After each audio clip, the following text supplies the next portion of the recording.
माँ के कमरे से जोर जोर से चिल्लाने की आवाज सुनकर नीरू ने किताबें टेबल पर ही एक किनारे खिसकाई और माँ के कमरे की ओर बढ़ गई। कमरे में जाकर देखा तो माँ कसकर अपने होंठ पीछे और आंखें बंद किए पलंग पर बैठी थी।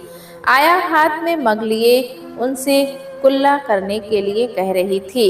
नीरू के पैरों की आहट पाकर माँ ने धीरे से अपनी आंखें खोली और फिर आंखें बंद करके ऐसे बैठ गई जैसे कुछ देखा ही ना हो।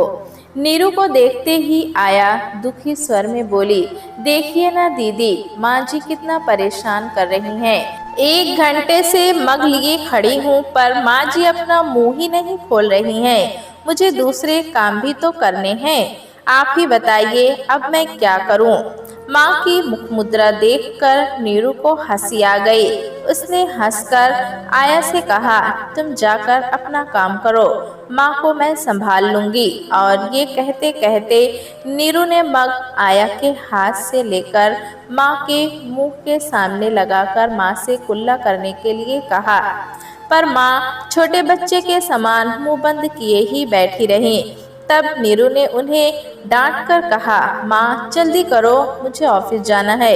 नीरू की बात सुनकर माँ ने शैतान बच्चे की तरह धीरे से अपनी आधी आंखें खोली और मुंह घुमाकर बैठ गई। परेशान नीरू बार बार घड़ी देख रही थी। आज उसके ऑफिस में उसकी एक जरूरी मीटिंग थी, इसीलिए उसका टाइम पर ऑफिस पहुंचना बहुत जरूरी था। पर माँ तो कुछ भी समझना ही नहीं चाहती थी। थक हार कर नीरू ने उनके दोनों गाल प्यार से थपथपाकर जोर से कहा, माँ मेरे पास इतना समय नहीं है कि तुम्हारे नखरे उठाती रहूं। अब जल्दी से मुंह खोलो और कुल्ला करो। नीरू की बात सुनकर इस बार जब माँ ने कुल्ला करने के लिए चुपचाप मुंह में पानी भरा तो नीरू ने चैन की सांस ली। थोड़ी देर तक नीरू इंतजार करती रही कि माँ कुल्ला करके पानी मग में डाल देंगी। पर जब माँ फिर से मुंह बंद करके बैठ गईं, तो नीरू के गुस्से का ठिकाना ना रहा। गुस्से में नीरू ने माँ को झकझोर कर कहा, माँ क्या कर रही हो? मैं तो थक गई हूँ तुम्हारे नखरे सहते सहते। नीरू की बात अभी पूरी भी नहीं हुई थी कि माँ ने तुर करके अपने मुंह का पूरा पानी इस प्रकार बाहर फेंका कि एक बूंद भी मग में ना गिरकर नीरू के मुंह पर और कमरे में फैल गया। यह देखकर नीरू को जोर से रुलाई आ गई। रोते रोते उसने माँ से कहा, क्यों करती हो तुम ऐसा? क्या बिगाड़ा है मैंने तुम्हारा? मैं अभी नहाकर साफ कपड़े पहनकर ऑफिस जाने के लिए तैयार हुई थी और तुमने मेरे कपड़े और कमरा दोनों ही फिर से गंदे कर दिए। तुम दिन में कितनी बार कमरा गंदा करती हो, कुछ अंदाजा है तुम्हें? आज आया 5 बार पोछा लगा चुकी है। अगर आया ने काम छोड़ दिया तो माँ तुम समझती क्यों नहीं? मैं अकेली क्या क्या करूँ? कहती हुई नीरू अपनी आंखें पोंछती माँ के कमरे से बाहर चली गई। अपने ही कहे शब्दों पर नीरू चौंक गई। उसे लगा उसने ये शब्द पहले किसी और के मुंह से भी सुने हैं, पर कहाँ। ऑफिस पहुंचकर नीरू माँ और घर के बारे में ही सोचती रही। पिताजी की मृत्यु के बाद माँ ने अकेले ही चारों भाई बहनों को कितनी मुश्किल से पाला, ये नीरू कभी भूल नहीं सकती। नौकरी, घर, हम छोटे भाई बहन और अकेली माँ। हम चारों भाई बहन माँ की नाक में दम किए रहते। कभी कभी तो माँ भी रो पड़ती थी, कभी पिताजी को याद करके तो कभी रोते रोते कहती, कहाँ चले गए आप मुझे अकेला छोड़कर? मैं अकेली क्या क्या करूं? अरे माँ ही तो कहती थी मैं अकेली क्या क्या करूं। माँ तो सचमुच अकेली थी। मेरे पास तो काम वाली, आया, कुक सब है, बड़ा सा घर है, रुपया पैसा और सब सुविधाएं मौजूद हैं। तब भी मैं चिड़चिड़ा जाती हूँ। अब मैं माँ पर अपनी चिढ़ कभी नहीं निकालूंगी। माँ की मेहनत से ही तो मुझे ये सब कुछ मिला है, वरना मैं कहाँ इस लायक थी कि आईआईटी में नौकरी कर पाती। कितनी मेहनत की, कितना समय लगाया उन्होंने मेरे लिए। अभी दिन ही कितने हुए हैं जब छोटी बहन मीतू ने मुझसे कहा था, माँ की वजह से तुम इस मुकाम तक पहुँची हो, वरना हम सभी तो बस किसी तरह जी रहे हैं। हम तो चाह कर भी माँ को कोई सुख नहीं दे सकते। वैसे तुमने बचपन में माँ को कितना परेशान किया है, तुम भूली नहीं होगी। अब माँ इसी जन्म में अपना हिसाब पूरा कर रही हैं। आज लगता है कि सच ही तो कहती है मेरी बहन। शाम को नीरू माँ की पसंद की मिठाई लेकर घर गई। घर में कोहराम मचा था। आया माँ के कमरे के बाहर बैठी रो रही थी और अंदर कमरे में माँ जोर जोर से चिल्ला रही थी। नीरू को देखते ही आया दौड़कर उसके पास आई और रोते रोते बोली, दीदी अब आप दूसरी आया रख लीजिए, मुझसे आपका काम नहीं हो पाएगा। क्या हुआ? नीरू ने परेशान होकर पूछा। काम छोड़ने की बात क्यों कर रही हो? माँ पहले से ऐसी नहीं थी। तुम बरसों से हमारे यहाँ काम कर रही हो, अच्छी तरह से जानती हो कि माँ कुछ सालों से बच्चों जैसा व्यवहार करने लगी हैं। अब इस कठिन समय में अगर तुम चली जाओगी तो मैं क्या करूँगी? तुम्हारे सहारे ही तो मैं घर और ऑफिस दोनों संभाल पाती हूँ। अच्छा चलो, मैं तुम्हारे पैसे बढ़ा दूंगी, पर काम मत छोड़ना प्लीज। मैं माँ को भी समझाऊंगी। अब बताओ हुआ क्या है? इतनी परेशान क्यों हो? मैंने माँ जी से बार बार कहा कि कपड़े गंदे ना करें, जरूरत पड़ने पर मुझे बताएं। सुबह मैंने उनसे बाथरूम चलने के लिए कहा तो उन्होंने मना कर दिया और 2 मिनट बाद ही बिस्तर गंदा कर दिया। मैंने उनकी सफाई के साथ ही साथ उनसे नहाने के लिए भी कहा तो वे बोले, पानी कमरे में ही ले आओ, मैं कमरे में ही नहाऊंगी। बहुत समझाने पर भी जब माँ जी नहीं मानी तो मैं पानी कमरे में ही ले आई। वैसे भी अकेले मेरे लिए माँ जी को उठाना मुश्किल था।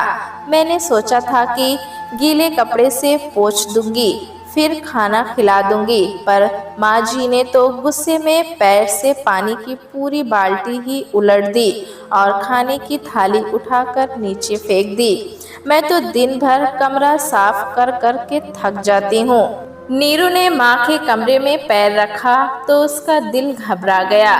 पूरे कमरे में पानी ही पानी भरा था। खाने की थाली एक ओर पड़ी थी और कटोरियाँ दूसरी तरफ। रोटी, दाल, चावल सब जमीन पर फैले थे।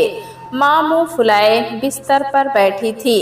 नीरू ने माँ के पास जाकर पूछा, क्या हुआ माँ, खाना क्यों नहीं खाया? तुमने कल रात को भी खाना नहीं खाया। इस तरह तो तुम बहुत कमजोर हो जाओगी। मैं आया के हाथ का खाना नहीं खाऊंगी। आया गंदी है, उसे भगा दो। मुझसे कहती है कि मेरी शिकायत तुमसे करेगी, फिर तुम मुझे डांटोगी। तुम डांटोगी मुझे? माँ ने किसी छोटे बच्चे की तरह भोलेपन से पूछा तो नीरू को हंसी आ गई। उसने माँ के गले में हाथ डालकर प्यार किया और कहा, मैं अपनी प्यारी माँ को अपने हाथों से खाना खिलाऊंगी। बोलो क्या खाओगी? मिठाई दोगी? माँ ने आशंकित होकर पूछा। मिठाई? पर मिठाई तो खाना खाने के बाद खाते हैं ना। पहले खाना खा लो फिर मिठाई खा लेना। नहीं, पहले मिठाई दो। नहीं, पहले खाना फिर मिठाई। नीरू ने माँ की नकल उतारकर कहा तो माँ ताली बजाकर खूब हंसी और बोली, बुद्धू बना रही हो? खाना खा लूंगी तो मिठाई नहीं दोगी। पहले मिठाई लाओ। नीरू ने मिठाई लाकर सामने रख दी तो माँ खुश होकर बोली, पहले एक पीस मिठाई फिर खाना।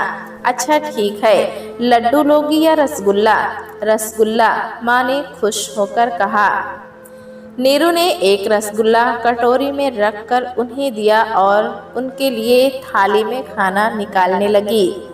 2 कोर खाने के बाद ही माँ फिर खाना खाने में आनाकानी करने लगी। पेट गर्म हो गया, अब और नहीं खाऊंगी। माँ ने मुंह बनाकर कहा, अच्छा 1 कोर मेरे लिए माँ। देखो तुमने कल भी कुछ नहीं खाया था। अभी दवाई भी तो खानी है और दवाई खाने से पहले खाना खाना बहुत ज़रूरी है, वरना तबीयत बिगड़ जाएगी। नहीं, मैं नहीं खा सकती, अब एक कोर भी नहीं। तुम तो दरोगा की तरह पीछे लग जाती हो, मुझे ये बिल्कुल अच्छा नहीं लगता। मेरी अम्मा बनने चली हो, अब पेट में जगह नहीं है तो क्या करूं? पेट बड़ा कर लूं? कहते हुए माँ ने पेट फुला लिया तो नीरू को फिर हंसी आ गई। उसने हंसते हुए थाली की ओर हाथ बढ़ाया तो माँ ने समझा कि नीरू फिर उससे खाने के लिए कहेगी, सो अपनी आंखें बंद करके लेट गई। तभी फोन की घंटी बजी तो नीरू फोन पर बात करने लगी। बात करते करते नीरू ने देखा कि माँ ने धीरे से आंखें खोलकर देखा और रसगुल्ले की ओर हाथ बढ़ाया, पर नीरू को अपनी ओर आते देखा तो झट से बोले, हम रसगुल्ला थोड़े उठा रहे थे, हम तो उस पर बैठा मच्छर भगा रहे थे। तुम्हें एक रसगुल्ला और खाना है? नीरू ने हंसकर पूछा। हाँ, मुझे रसगुल्ला बहुत अच्छा लगता है, तो पहले रोटी खाओ फिर रसगुल्ला भी खा लेना। रसगुल्ला, कचौड़ी, कचौड़ी, फिर रसगुल्ला, फिर कचौड़ी। माँ मुंह में बुदबुदा रही थी। नीरू ने सुना तो उसे हंसी आ गई। शाम को मेहमान आने वाले हैं, तब तुम्हारी पसंद की कचौड़ी भी बनाऊंगी। नीरू ने माँ को मनाने के लिए कहा तो माँ खुश होकर बोली, हींग वाली कचौड़ी? हाँ हाँ, हींग वाली। लो अब एक रोटी और खा लो, फिर शाम को कचौड़ी भी खाना। तो मैं शाम को रोटी नहीं खाऊंगी। हाँ, मुझे पेट भर कचौड़ी देना। अच्छा बाबा, मैं तो इसीलिए रोकती हूँ कि मीठा और तला भुना खाने से तुम्हारी शुगर बढ़ जाती है। आज शाम को जो तुम कहोगे मैं तुम्हें वही खिलाऊंगी, पर अभी एक रोटी खाओ। नीरू ने माँ को रोटी खाने के लिए मना ही लिया था। शाम को माँ अपने कमरे में अकेली बैठी कसमसा रही थी। बाहर के कमरे से लगातार बातों के साथ साथ हंसने की भी आवाजें आ रही थी। क्या करूं? नीरू को बुलाने के लिए आवाज दूं क्या? नहीं नहीं, नीरू गुस्सा करेगी तो फिर मन भी तो नहीं लग रहा है। मैं भी उसी कमरे में चली जाऊं तो ये मेहमान भी चले क्यों नहीं जाते?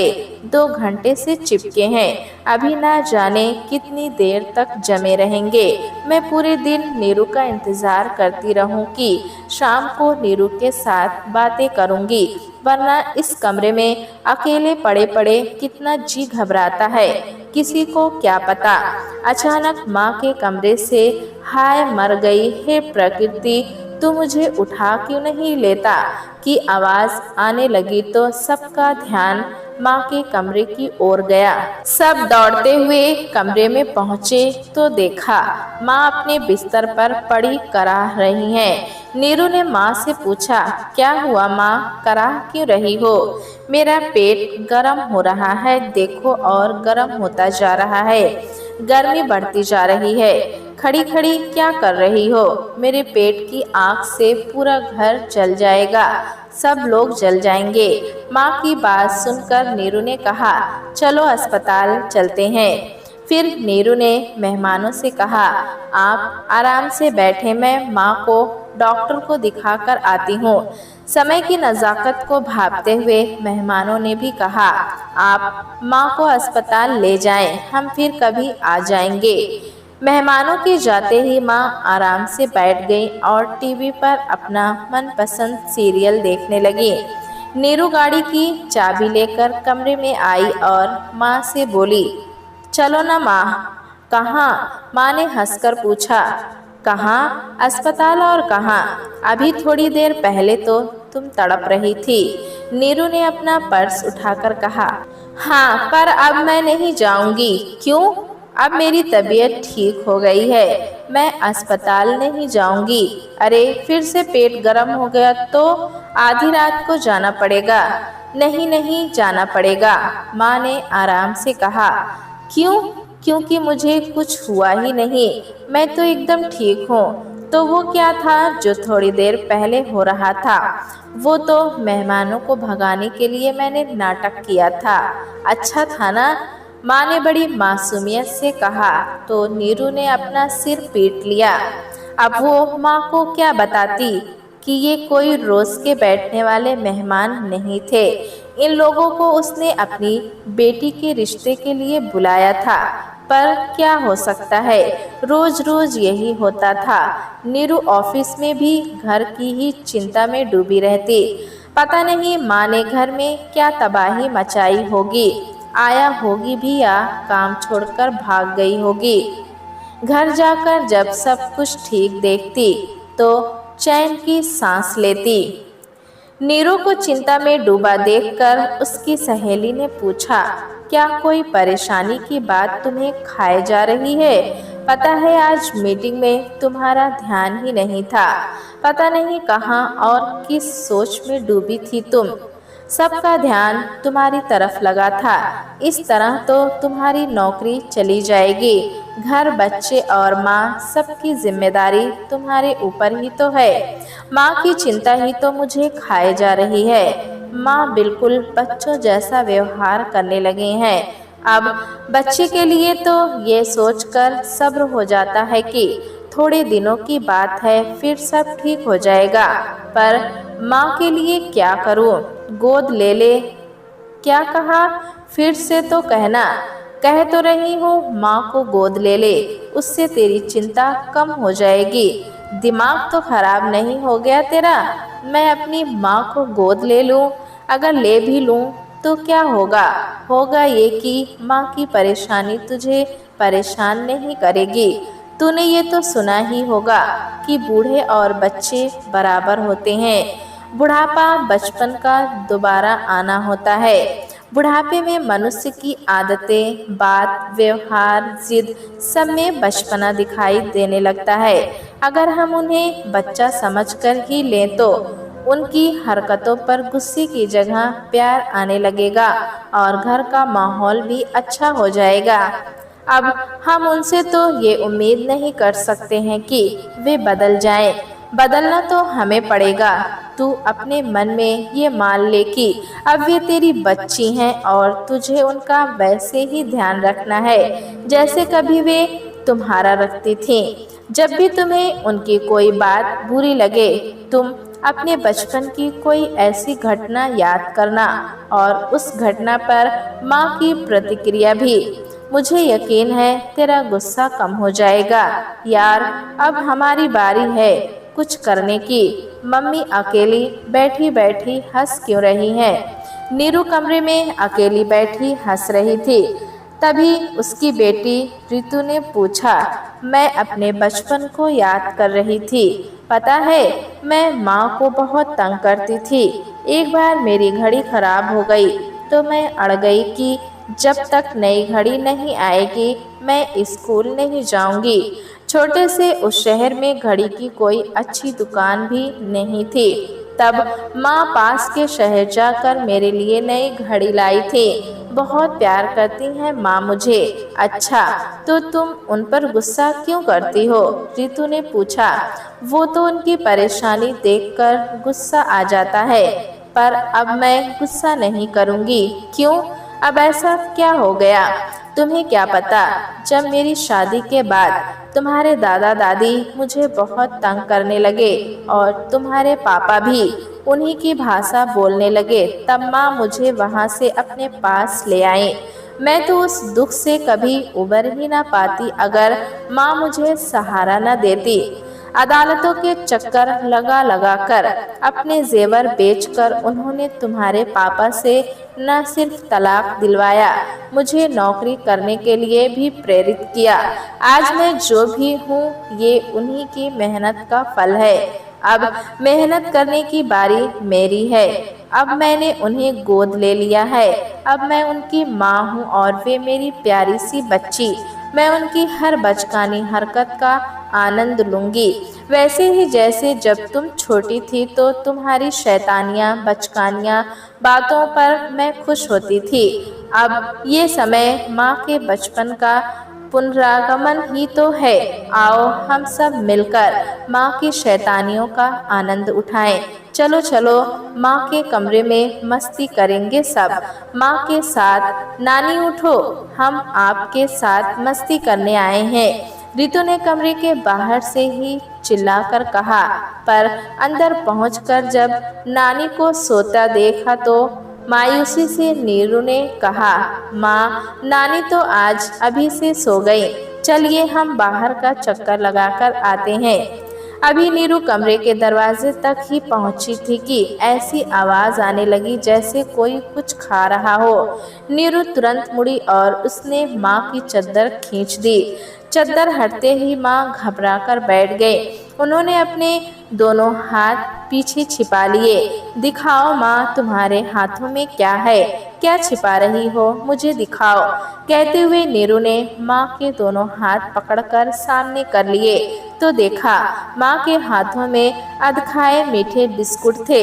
अगर कोई और दिन होता तो नीरू जोर से चिल्लाकर पूरा घर सिर पर उठा लेती, शुगर बढ़ जाने की चिंता करती। पर आज उसे याद आया अपना बचपन, जब वो माँ के सोने के बाद दोपहर में फ्रिज से निकालकर स्टोर में छिपकर आइसक्रीम खाती थी। बस ये याद आते ही उसे हंसी आ गई। उसे आज माँ छोटी बच्ची सी लगी और उसने माँ को प्यार से गले से लगा लिया।